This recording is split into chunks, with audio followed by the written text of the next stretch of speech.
Hello guys, today I want to explain about why we should encourage kids to learn drawing and how to draw basic things. Firstly, drawing nurtures creativity. As young minds put pencil to paper, they embark on a journey of imagination. They have the freedom to transform their thoughts into images, exploring the world where the boundaries of reality are pushed aside.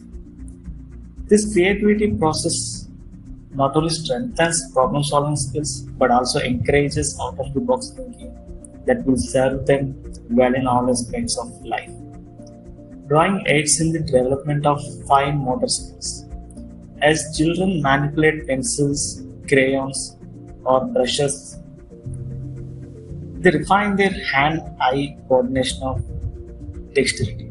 These skills are fundamental for activities beyond art, such as writing, playing musical instruments, and even everyday tasks like tying shoelaces.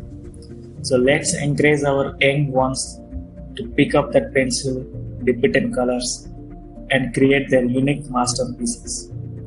Let's give them the gift of imagination, the power of expression, and the joy of creation.